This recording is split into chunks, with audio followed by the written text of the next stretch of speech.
ओम नमः शिवाय। हर हर महादेव।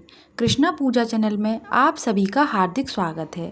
आज मैं आपको सुनाने जा रही हूँ सावन के सोमवार व्रत की कहानी। प्राचीन समय की बात है। एक नगर में एक बहुत ही धनवान साहूकार रहता था। उसके घर में धन दौलत की कोई कमी नहीं थी। घर में सुख सुविधाओं की सभी वस्तुएं थीं, लेकिन उसके जीवन में एक बड़ा दुख था। साहूकार के कोई संतान नहीं थी। साहूकार और उसकी पत्नी भगवान शिव के बहुत बड़े भक्त थे। दोनों प्रत्येक सोमवार को भगवान शिव का व्रत रखते और पूरे विधि विधान से भोलेनाथ की पूजा करते थे। साहूकार प्रतिदिन भगवान शिव के मंदिर में जाकर दीपक जलाता, शिवलिंग पर जल और बेलपत्र अर्पित करता और भगवान से प्रार्थना करता, हे भोलेनाथ, मेरे जीवन में धन दौलत की कोई कमी नहीं है, लेकिन मुझे संतान सुख नहीं मिला है। मेरी कृपा करके यह इच्छा पूरी कर दीजिए। साहूकार की भक्ति देखकर माता पार्वती का हृदय भी द्रवित हो गया। एक दिन माता पार्वती ने भगवान शिव से कहा, हे प्रभु, यह साहूकार आपका बहुत बड़ा भक्त है। यह लंबे समय से आपकी पूजा और सोमवार का व्रत कर रहा है। इसकी मनोकामना पूरी क्यों नहीं होती? भगवान शिव ने कहा, हे पार्वती, इसके भाग्य में संतान का सुख नहीं है। लेकिन माता पार्वती ने साहूकार की भक्ति को देखकर भगवान शिव से उसकी इच्छा पूरी करने का आग्रह किया। तब भगवान शिव ने कहा कि उसके भाग्य में पुत्र का सुख तो नहीं है, लेकिन उसकी भक्ति से प्रसन्न होकर उसे एक पुत्र का आशीर्वाद दिया जा सकता है। हालांकि वह पुत्र केवल कुछ समय के लिए ही जीवित रहेगा। कुछ समय बाद साहूकार के घर एक सुंदर पुत्र का जन्म हुआ। पुत्र के जन्म से पूरा परिवार खुशी से झूम उठा। घर में उत्सव मनाया गया और सभी ने भगवान शिव को धन्यवाद दिया। लेकिन साहूकार को भगवान शिव की कही हुई बात याद थी, इसलिए पुत्र के जन्म की खुशी होने के बावजूद भी उसके मन में एक चिंता बनी हुई थी। जब बालक बड़ा होने लगा तो साहूकार ने उसे शिक्षा प्राप्त करने के लिए उसके मामा के साथ काशी भेजने का निर्णय लिया। रास्ते में मामा और भांजे एक नगर में रात्रि विश्राम किया। उसी नगर में एक राजा की पुत्री का विवाह होने वाला था, लेकिन विवाह के समय एक बड़ी समस्या खड़ी हो गई।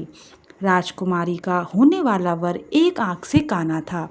वह पक्ष को डर था कि यदि यह बात राजा को पता चल गई तो विवाह टूट जाएगा। तब उन्होंने साहूकार के पुत्र को देखा। वह बहुत सुंदर और योग्य था।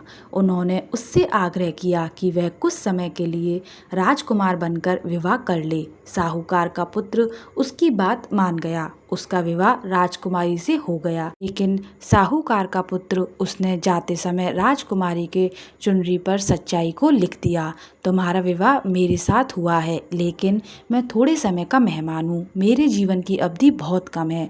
जब राजकुमारी ने यह पढ़ा तो वह बहुत दुखी हुई और उसने अपने माता पिता को सारी बात बता दी। इसके बाद साहूकार का पुत्र अपने मामा के साथ काशी चला गया। काशी पहुंचकर दोनों ने भगवान शिव की पूजा करनी शुरू कर दी। उधर जिस समय उस बालक की आयु पूरी होने वाली थी, उसे अचानक बहुत तेज पीड़ा होने लगी। कुछ ही समय बाद उसकी मृत्यु हो गई। मामा बहुत दुखी होकर रोने लगा। उसी समय भगवान शिव और माता पार्वती वहां से गुजर रहे थे। माता पार्वती ने भगवान शिव से कहा, हे नाथ, इस बालक के परिवार ने आपकी बहुत भक्ति की है। इसके मामा का दुख देखकर मेरा हृदय द्रवित हो रहा है। कृपया इस बालक का जीवन दान दीजिए। भगवान शिव माता पार्वती की प्रार्थना से प्रसन्न हुए और उस बालक को जीवन दान दे दिया। जब बालक जीवित हुआ तो उसके मामा की खुशी का ठिकाना नहीं रहा। वह भगवान शिव को बार बार धन्यवाद देने लगा और बोला, हे भोलेनाथ, आपकी कृपा से आज मेरे भांजे को नया जीवन मिला है। आपकी महिमा अपरंपार है। इसके बाद साहूकार का पुत्र अपनी शिक्षा पूरी करके अपने नगर वापस लौटने लगा। रास्ते में वह उसी नगर पहुंचा जहां उसका विवाह हुआ था। राजकुमारी को जब पता चला कि उसका पति जीवित है तो वह बहुत प्रसन्न हुई और उसने अपने माता पिता को सारी बात बताई। राजा ने बड़े सम्मान के साथ साहूकार के पुत्र को अपने महल में बुलाया और राजकुमारी को उसके साथ विदा कर दिया। जब साहूकार का पुत्र अपने घर पहुंचा तो उसके माता पिता बहुत प्रसन्न हुए। उन्होंने भगवान शिव का आशीर्वाद लिया और समझ गए कि यह सब उनके सोमवार व्रत भोलेनाथ की कृपा का परिणाम है। साहूकार और उनकी पत्नी ने जीवन भर भगवान शिव की भक्ति और सोमवार का व्रत श्रद्धा के साथ करते रहे। कहा जाता है कि इस प्रकार जो भक्त सच्चे मन से भगवान शिव का सोमवार व्रत करता है, भगवान भोलेनाथ उसकी सभी परेशानियों को दूर करते हैं और उनके जीवन में सुख, शांति और समृद्धि प्रदान करते हैं। इसलिए सावन के सोमवार के दिन भगवान शिव का ध्यान जरूर करें। तो दोस्तों, यह थी सावन सोमवार व्रत की पवित्र कथा। भगवान भोलेनाथ अपने सभी भक्तों की मनोकामनाएं पूरी करें, सभी के घर में सुख, शांति और समृद्धि बनाए रखें और सभी के जीवन से दुख और परेशानियां दूर करें। ओम नमः शिवाय। वीडियो अच्छी लगी हो तो चैनल को लाइक और सब्सक्राइब अवश्य करें।